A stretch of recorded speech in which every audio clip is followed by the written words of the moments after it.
Hi, I'm B News producer Sydney Bowles, and it is December, so that means we're due for another update from Burlington Superintendent of Schools, Dr. Eric Conti. Lots going on, so we'll get right into it. Dr. Conti, thank you very much for being here. My pleasure, Sydney. How was your Thanksgiving? It was great, actually. It was nice to get away. I see family in Philadelphia Nice. and get to Virginia and back. So a lot of driving. Yeah. But it's one of my favorite holidays because it involves gratitude and food, and those are two things I try to. I certainly exercise the food part all pretty well, but the gratitude I appreciate. Very quickly, what was the best part of the meals that you had on your trip? I'm a big turkey, stuffing, gravy, cranberry sauce The person. classics. So just, classics for me is great. I'm just a real green bean casserole kind of girl, but that's my own personal problem, I guess. Yep. Okay, let's get into it. Enough turkey talk. I think the big thing going on in the schools recently was that the high school building committee chose the owner's project manager that's going to follow us through the years-long process of renovating, redeveloping, rebuilding the high school. Dore Whittier, same firm that we're working with on the Fox Hill School. What's your feeling on re-upping with this company? Well, the selection committee went through a process that was blind and selected Dore Whittier from a group of applicants and then had them present. And we obviously checked references for all of our vendors who applied, and we were one of the we would be one of the references, obviously, for their work in Fox Hill. So again, I would say we've had a very positive relationship with them so far. And I wasn't technically on the selection committee for the high school, but I know the process that they followed, and I was pleased that Dore Whittier came out as our top choice from that process. What has been some of the highlights, or what distinguishes them in your relationship, your experience working with them on the Fox Hill project so far? I think they're just very attentive. I think they're flexible thinkers. I think they understand that context matters. So the process that they use in Burlington may not be the same process that they use in a different community. And I think they've been flexible to make those adjustments. We ask for them for a lot of information. I think they've been very responsive to our requests. Awesome. And then the answer to this question could just straightforwardly be no, but I do want to ask, is there any concern about overloading one company or having too many of our eggs in one basket in any kind of a way? Yeah, I think that was one of our concerns going in, but I think they answered that question very well. They reassured us that they staff themselves based on the demand of their work, which makes sense, and so they would provide us the appropriate staffing for this work. I think it'll be really exciting to watch how these projects develop. In some ways, I think, given how long the span of the projects are, they're really not that far distant from each other in terms of timeline and process. So I'm excited to watch them develop. Well, yes, and they're following a parallel course, but the Fox Hill is obviously in the state grant program, which is highly scripted, and the high school is not.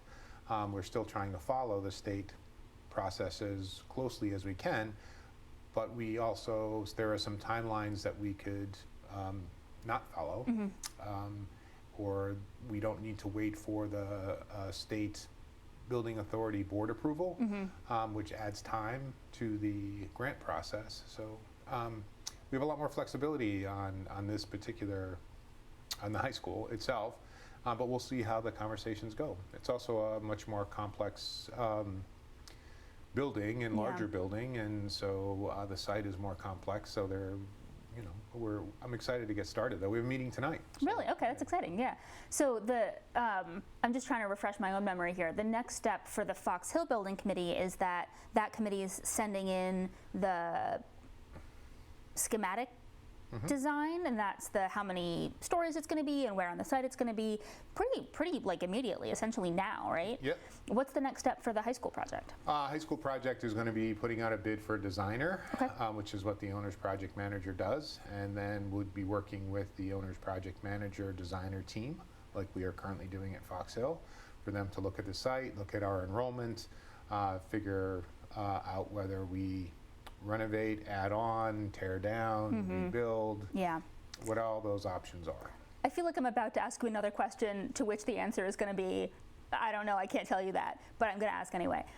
We are working on the Fox Hill project with Danisco Designs. That sort of triumvirate of Danisco, Dore Whittier, and the school system seems like a pretty solid trio for the Fox Hill project. Kind of seems like if they put in a bid, it would similarly make sense to just replicate that for the high school.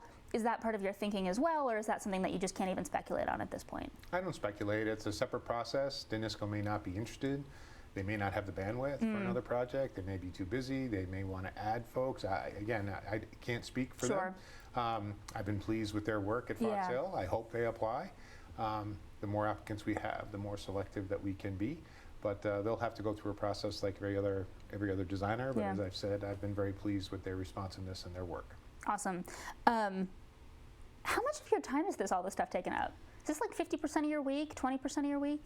It's hard to put a percentage on. It's a lot of nights, and then I don't know, work during the day. It's the job. I don't partition it that way. But I do wish I had more time to spend in classrooms, and building projects do take a lot of time. But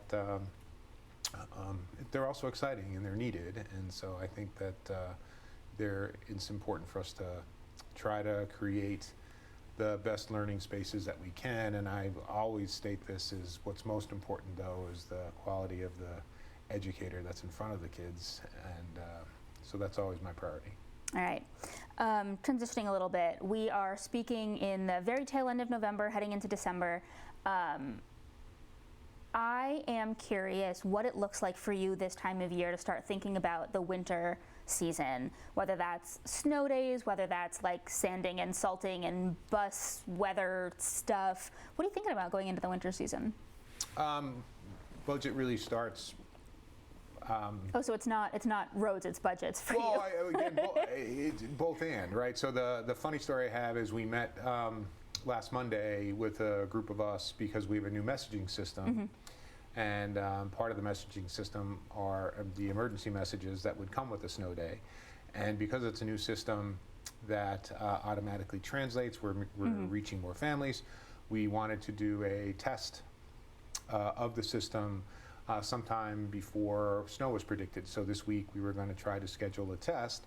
And then, so we had that meeting on Monday, and then I think Tuesday morning around 4:35, I got a call where this is going. That the water main on Peach Orchard had, broke, and I know DPW was really working hard to get it fixed, but they needed some extra time, so we had to delay the opening of school. So I had to actually, instead of a test announcement, we actually had to put out a live announcement. So that it was the first time that we did it, and some people.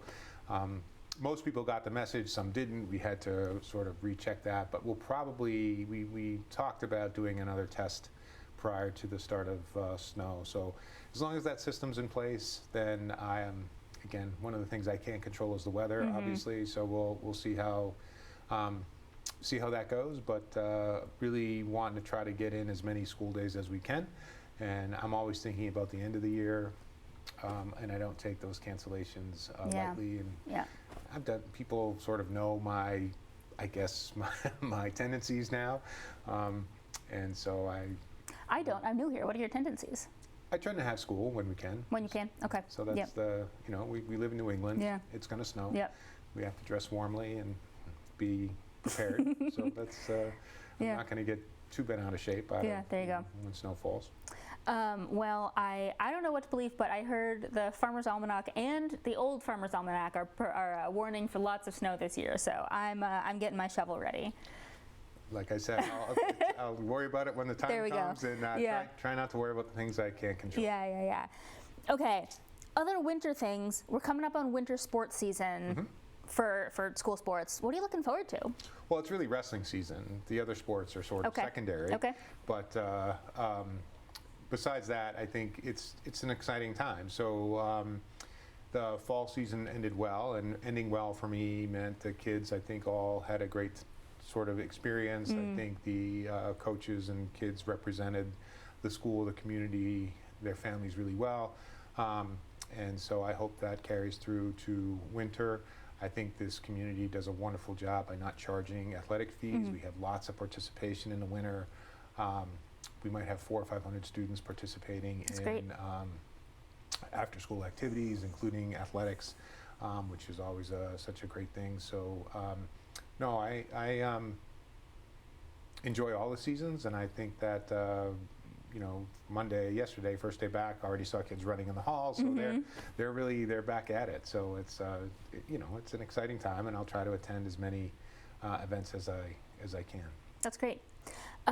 Superintendent Eric Conti, those are my questions for you this month. Thank you very much for joining me. My pleasure, and I think if this is our last meeting before winter break, I want to wish everyone, however they celebrate, to enjoy their winter break. I think we're maybe 4 weeks away. Something like that, yeah. And then my big thing is the winter solstice. So I like daylight, so I know that we have 3 or 4 more weeks of shortening sunlight, but then we start gaining some sunlight back. So that's a big time for me. So yeah. So looking forward to that. Awesome. Well, thank you again very much, and all happy holiday season and happy new year, and we'll be right back at it again in 2024. And congratulations on your new studio. Yeah, right? Yes. Very cool. All right. Thanks. Thanks.